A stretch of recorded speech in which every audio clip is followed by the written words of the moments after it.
Twins პლანეტაზე უამრავი ადგილია, სადაც ადამიანებს საფრთხე შეიძლება ნებისმიერ მომენტში შეექმნათ. ეს არის ქალაქები, რომლებიც აქტიური ვულკანის ქვეშაა გაშენებული, მდინარეები, რომლებიც მილიონობით ადამიანს წამლავს და უბნები, სადაც 1/11 მზერაც კი შესაძლოა სიცოცხლის ფასად დაგიჯდეთ. ამ ეპიზოდში პლანეტის ყველაზე საშიშ ადგილებს გაჩვენებთ.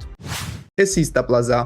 მეხიკოს აღმოსავლეთ ნაწილში მდებარე უბანი. ოდესღაც აქ ტბები, არხები და ჭაობები იყო, მაგრამ ახლა ეს ადგილი მილიონობით ადამიანის სახლია. ერთი შეხედვით, უბანი შეიძლება მშვიდ ადგილად მოგეჩვენოთ. ფერადი სახლები, ხალხმრავალი ქუჩები, მოძრაობა, კომერცია და ქალაქისთვის დამახასიათებელი აურზაური ამ ადგილს თითქოს იდეალურ გარემოდ აქცევს, მაგრამ ამ ფასადის მიღმა იმალება ტერიტორია, რომელზეც მექსიკაშიც კი სიფრთხილით საუბრობენ. ისტა პლაზა არის ადგილი, სადაც კრიმინალი ყოველდღიურობის ნაწილია. ტურისტი, რომელიც შემთხვევით ამ უბანში მოხვდება, ნებისმიერ მომენტში შესაძლოა საფრთხეში აღმოჩნდეს. მოსახლეობის სიმჭიდროვემ, უთანასწორობამ და კრიმინალური დაჯგუფებების გავლენამ შექმნა გარემო, სადაც თავს უსაფრთხოდ არავინ გრძნობს. ძარცვები, თავდასხმები და სხვა ტიპის დანაშაული ადგილობრივებისთვის მხოლოდ აბსტრაქტული რამ კი არაა, არამედ ის იმ რეალობის ნაწილია, რომელთანაც მათ გამკლავება ყოველდღიურად უწევთ. ინდოეთის ჩრდილო-აღმოსავლეთით მდებარე დიბანგის ველი მსოფლიოში ერთ-ერთი ყველაზე სახიფათო ადგილია. არუნაჩალ პრადეშის ეს შორეული რეგიონი აღმოსავლეთ ჰიმალაის შუაგულში მდებარეობს, სადაც ბუნება, როგორც ჩანს, ადამიანებისთვის დაბრკოლებებს გამიზნულად ქმნის. აქ მხოლოდ ვიწრო გზებს ნახავთ, სადაც ერთ მხარეს კედელივით აღმართული კლდეები, ხოლო მეორე მხარეს უბსკრული დაგვხვდებათ. კარგამინდშიც კი ასეთი გზა მაქსიმალურ კონცენტრაციას მოითხოვს. მუსონების სეზონზე სიტუაცია კიდევ უფრო უარესდება. ივნისიდან სექტემბრამდე ამ რეგიონში დიდი რაოდენობით ნალექი მოდის. ტალახიანი გზები და მუდმივი ნისლი ამ ადგილს კიდევ უფრო მეტად სახიფათოს ხდის. მხოლოდ ერთი არასწორი ნაბიჯი საკმარისია იმისთვის, რათა ეს გზა იმ ხაფანგად იქცეს, საიდანაც თავის დაღწევა შეუძლებელი იქნება. ჰავაის კუნძულებს ხშირად დედამიწაზე არსებულ სამოთხეს უწოდებენ, მაგრამ ამ ადგილას იმალება საფრთხე, რომელსაც ყველაფრის განადგურება რამდენიმე წამში შეუძლია. საქმე ისაა, რომ ამ კუნძულებზე უამრავი აქტიური ვულკანია, რომელთა შორისაც მაუნა-ლოა და კილაუეიც არიან. ეს ვულკანები მსოფლიოში ერთ-ერთ ყველაზე აქტიურ ვულკანებად ითვლებიან. 2018 წელს მომხდარი კილაუეას ამოფრქვევა უკანასკნელი 200 წლის განმავლობაში ყველაზე დამანგრეველი აღმოჩნდა. ლავამ დაახლოებით 1000 შენობა დააზიანა, მაგრამ ასეთი კატასტროფების დროს ყველაზე საშინელი შენობების განადგურება არა. ყველაზე უარესი ისაა, რომ მსგავს შემთხვევებს თან ყოველთვის ადამიანური მსხვერპლი ახლავს. აკრა დასავლეთ აფრიკის სწრაფად მზარდი ქალაქია. აქ მსოფლიოში ერთ-ერთი ყველაზე სახიფათო ეკოლოგიური ზონა მდებარეობს.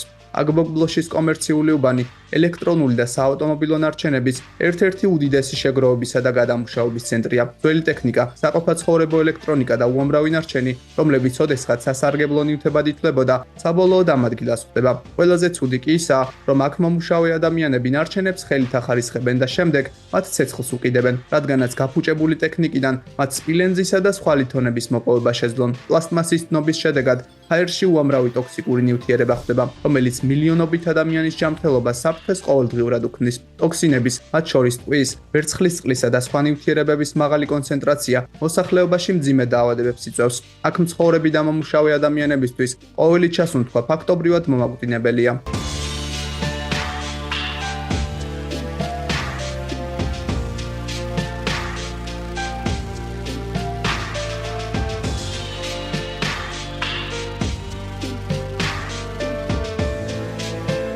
არსებობენ ის ადამიანებიც, რომლებიც საფრთხისგან გაქცევის ნაცვლად მუდმივად მისკენ მიისწრაფიან. აი მაგალითად ინდონეზიაში მდებარე იჯენის ვულკანს ყოველწლიურად უამრავი ადამიანი სტუმრობს. ერთი შეხედვით ის შთამბეჭდავად გამოიყურება. ვულკანში არსებული კაშკაშა ლურჯი ტბა, ორთქლის ნაკადები და შავი კლდეები ადამიანებში წარუშლელ შთაბეჭდილებას ტოვებს, მაგრამ ამ სილამაზეს თან საფრთხეს ახლავს. იჯენის ტბა მსოფლიოში ყველაზე დიდი მჟავე ტბაა. მისი წყალი მჟავების მაღალ კონცენტრაციას შეიცავს. ტბის ქვეშ კი ვულკანური აირების გამომყოფი ნაპრალები მდებარეობს. ეს აირები გოგირდის ნაერთებითაა გაჯერებული. ტბასთან ზედმეტად მიახლოებასაც კი თვალების გაღიზიანება და სასუნთქი გზების პრობლემების გამოწვევა შეუძლია. მიუხედავად ამისა, უამრავი ადამიანისთვის ვულკანი მრავალი წლის განმავლობაში სტაბილურ სამუშაო ადგილად რჩება. ადგილობრივები აქ გოგირდს მოიპოვებენ. ისინი ყოველდღიურად დამრეც ფერდობზე გოგირდით დატვირთული მძიმე კალათებით დადიან. ეს ყველაფერი კი ისეთ გარემოში ხდება, სადაც ჰაერიც კი მოწამლულია. გოგირდის მომპოვებელთა დიდ ნაწილს აირწინაღებიც კი არ აქვს. ტურისტებისთვის იჯენი ბუნების ნამდვილი საოცრებაა. ადგილობრივებისთვის კი ის რთული ცხოვრების ნაწილია, სადაც მათ საარსებო წყაროს მოსაპოვებლად მუდმივად სახიფათო გარემოში მუშაობა უწევთ. დედამიწაზე ნახავთ ისეთ ადგილებსაც, სადაც ადამიანები ვულკანების გვერდით წლების განმავლობაში ცხოვრობენ, მაგრამ მაშინაც კი თუ მათი უკანასკნელი აქტივობა ყველაზე უხუცეს ადამიანებსაც კი არ ახსოვთ, უნდა გვესმოდეს, რომ მსგავს ადგილებში საფრთხე ყოველთვის არსებობს. ამ ფაქტის ნათელი მაგალითი 2023 წლის აპრილში კამჩატკის ნახევარკუნძულზე მომხდარი ვულკანის ამოფრქვევა. ფერფლისა და კვამლის გამო ნახევარკუნძულის დიდ ნაწილზე ცადაბნელდა, რაც ავიაციისთვის სერიოზულ საფრთხედ იქცა. იმ დღეს ჰაერი მიკრონაწილაკებით აივსო, ხილვადობა მკვეთრად გაუარესდა, ხოლო სუნთქვა თითქმის შეუძლებელი გახდა. მაგრამ კამჩატკაზე საფრთხეს მხოლოდ ვულკანები არ წარმოადგენს. 2026 წლის იანვარში ნახევარკუნძულზე უკანასკნელი ათწლეულების განმავლობაში ერთ-ერთი ყველაზე უხვი თოვლი მოვიდა. ზოგიერთ ადგილას თოვლის სიმაღლე რამდენიმე მეტრსაც კი აღწევდა. შენობების ქვედა სართულები თითქმის მთლიანად დაიფარა. უამრავი მაცხოვრებელი სახლებში გამოკეტილი აღმოჩნდა. სამაშველო სამსახურები მათ გადასარჩენად 24 საათის განმავლობაში მუშაობდნენ. სკოლები დაიხურა, ტრანსპორტმა მოძრაობა შეწყვიტა და თითქოს ყოველდღიური ცხოვრება სამუდამოდ გაჩერდა.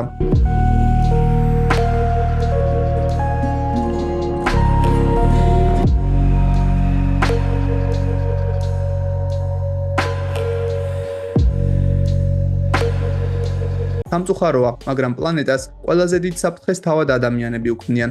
ეს მდინარე ჯამნაა, განგის ერთ-ერთი მთავარი განშტოება. მდინარე რამდენიმე ქალაქზე გადის და ის მილიონობით ადამიანის ცხოვრებასთან მჭიდროდაა დაკავშირებული, თუმცა ზოგიერთ რაიონში მისი ზედაპირი საშინელ, ქაფის მსგავს თეთრ მასადაა აქცეული. შეიძლება ეს უცნაურ ბუნებრივ მოვლენას ჰგავდეს, მაგრამ სინამდვილეში ყველაფრის მიზეზი დაბინძურებაა. მდინარეში ტოქსიკური ნივთიერებები ყოველდღიურად ხდება. ზოგადად, ინდოეთისთვის წყლის დაბინძურება ერთ-ერთი ყველაზე სერიოზული ეკოლოგიური პრობლემაა. ქვეყანაში დაახლოებით 60 მილიონ ადამიანს სუფთა წყალზე წვდომა არ აქვს. ეკოლოგების განმარტებით, სამრეწველო დაბინძურების გამო ინდოეთის მინიმუმ 91 მდინარეში მძიმე მეტალების უკიდურესად მაღალი კონცენტრაცია შეინიშნება.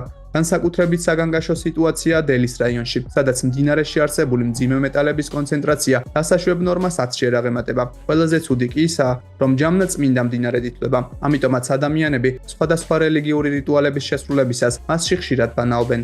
დუბაიდან სულ რაღაც 1 საათის სავალგზაზე მიტოვებული სოფელი მდებარეობს. ეს დასახლება იმ ადამიანებისთვის აშენდა, ვინც მუდმივად მომთაბარე ცხოვრებას ეწეოდა. პატარა სახლები, მეჩეთი და სწორი ქუჩები ერთი შეხედვით იდეალური საცხოვრებელი გარემოში დაბეჭდილებას ტოვებდა, მაგრამ მალევე მაცხოვრებლებმა აღმოაჩინეს, რომ ეს ადგილი ადამიანების მიმართ მტრულად იყო განწყობილი. ქვიშის ქარიშხლები, გვალვა და აუტანელი სიცხე აქ ცხოვრებას უბრალოდ შეუძლებელს ხდიდა. დღეისათვის შენობათა დიდი ნაწილი ქვიშითაა დაფარული. ადამიანთა უმეტესობა იმასაც კი ამბობს, რომ მიტოვებულ სახლებში მოჩვენებები ცხოვრობენ, მაგრამ ლეგენდების გარეშეც კი ეს ადგილი ნამდვილად შემზარავად გამოიყურება.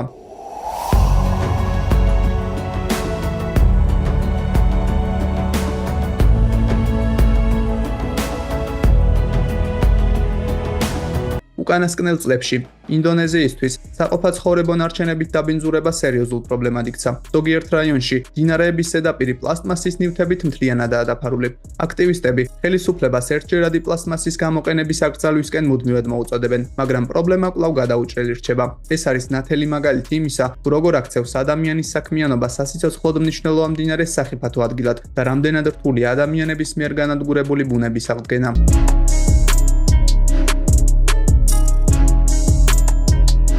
დრეიკის სრუტე სამხრეთ ამერიკისა და ანტარქტიდას შორის მდებარეობს.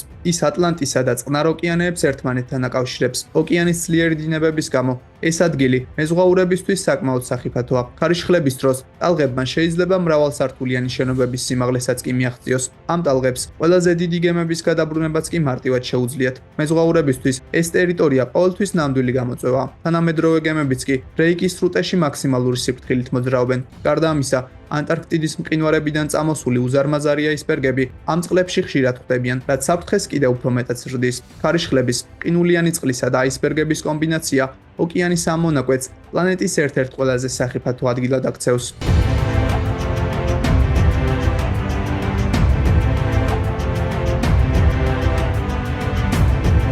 ევერესტის სამხრეთ კალთაზე ღვისდონიდან 5486 მეტრის სიმაღლეზე ჰიმალაის მთების ყველაზე საშიში ადგილი ხუმბუს მყინვარი მდებარეობს. ყველას, ვინც ევერესტზე ასვლას გეგმავს, ამ მონაკვეთის გავლა უწევს. ყველაზე საშიში კი ისაა, რომ აქ ყინული მუდმივად მოძრაობს, რაც იმას ნიშნავს, რომ ამ ტერიტორიის რელიეფი მუდმივად იცვლება. ამიტომაც გასაკვირი არაა, რომ ევერესტის დალაშქვრის დროს მომხდარი ტრაგედიების უმეტესობა სწორედ ამ ადგილთანაა დაკავშირებული. ხოლო 2014 წელს აქ 16 ალპინისტი გარდაიცვალა. ყველაზე გამოცდილი მთამსვლელებიც კი აღიარებენ, რომ ხუმბუს მყინვარის უსაფრთხოდ გავლა შეუძლებელია.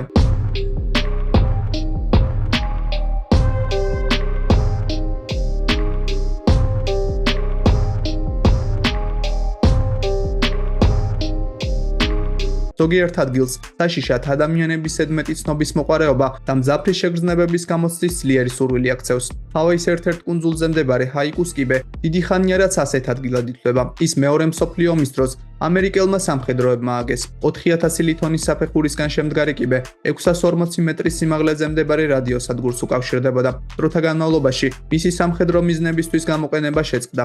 ამის შემდეგ ეს კიბე ტურისტებისთვის ერთ-ერთ ყველაზე სასურველ მარშრუტად გადაიქცა. მწვერვალისკენ მიმავალი ბილიკიდან ოკეანის, ხშირი ტროპიკული ტყეებისა და მთის ქედების წარმოუდგენელი ხედები იშლება. თუმცა მალევე აღმოჩნდა, რომ კიბე უამრავ საფრთხეს შეიცავდა. მხოლოდ ერთი ფეხის დაცდენა საკმარისი იყო იმისთვის, რათა ადამიანი დიდი სიმაღლიდან გადავარდნილიყო. მაღალი რისკის გამო კიბე ოფიციალურად 1987 წელს დაიხურა, თუმცა აკრძალვამ ექსტრემალური molashkreები მაინც ვერ შეაჩერა. საბოლოოდ, ხელისუფლებამ კონსტრუქციის დემონტაჟის გადაწყვეტილება მიიღო, რათა მასზე ასვლა ვეღარავინ შეძლოს.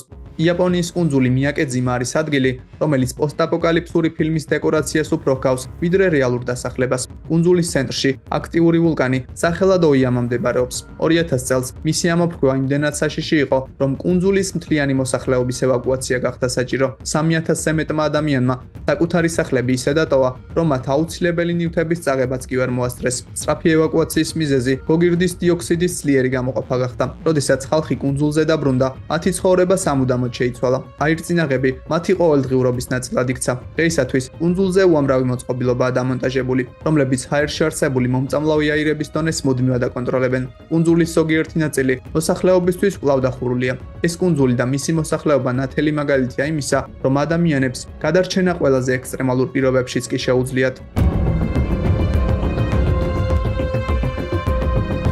არგაჰანშის რეგიონში მდებარე ეს გზა სოფლიოში ერთ-ერთ ყველაზე საშიში ადგილად ითვლება. გზა ფაქტობრივად მთის ფერდობზეა გამოკვეთილი, ამიტომაც მის მეორე მხარეს მუდმივად უფსკრული დაგვხვდებათ. ზოგჯერ გზა იმდენად ვიწროა, რომ მასზე ორი მანქანაც კი ვერ ეტევა. ამიტომაც ამ მარშრუტზე ძირითადად ის მძღოლები მოძრაობენ, რომლებსაც მრავალწლიანი გამოცდილება აქვთ.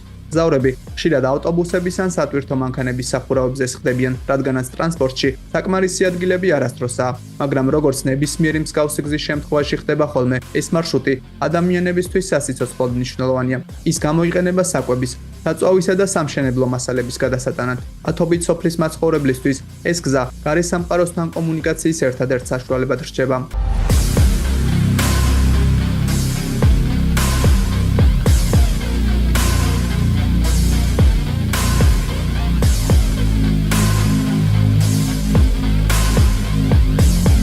ჰიმალაის მთებში მდებარე ზოჯილას უღელტეხილი კიდევ ერთი ადგილია, რომელიც მძღოლებისთვის სერიოზულ საფრთხეს წარმოადგენს. გზა დაახლოებით 3000 მეტრის სიმაღლეზე გადის და ის რეგიონში ერთ-ერთ ყველაზე რთულ მარშრუტად ითვლება. ყველაფერთან ერთად მთებში ამინდი სწრაფად იცვლება. ძლიერმა ქარმა ჰოლმანს ქელმანისლმა შესაძლოა გზა მრავალი საათის განმავლობაში გაუვალი გახადოს. ზამთარში სიტუაცია კიდევ უფრო უარესდება. ზვავები და სქელი ყინული უღელტეხილს ადამიანებისთვის ზედმეტად სახიფათოს ხდის. ამიტომაც ზამთარში ამ გზაზე მოძრაობა აკრძალულია. მაღალი რისკის მიუხედავად, ეს გზა მნიშვნელოვან სატრანსპორტო არტერიად რჩება. უამრავი ადამიანისთვის ის ქვეყნის დანარჩენ ნაწილთან დამაკავშირებელი ერთადერთი ვარიანტია.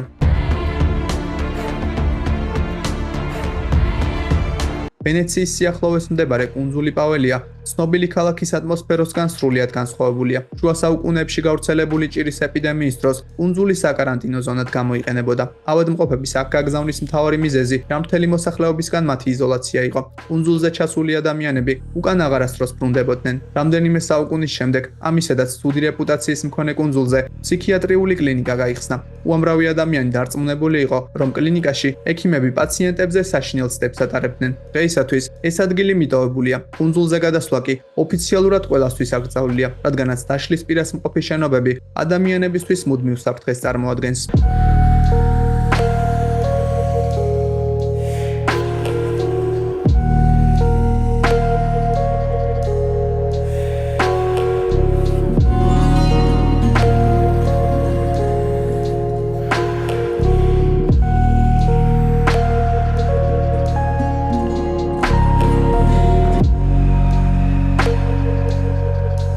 მსოფლიოში კიდევ უამრავი ადგილია, რომლებიც ადამიანებისთვის სერიოზულ საფრთხეს წარმოადგენს, თუმცა ყოველი დაბრკოლების მიუხედავად, კაცობრიობა ყველაზე რთულ პირობებთან ადაპტაციასაც კი მარტივად ახერხებს, რადგანაც გადარჩენის ინსტინქტი ადამიანებში ნებისმიერ სხვა ინსტინქტზე მაღლა დგას.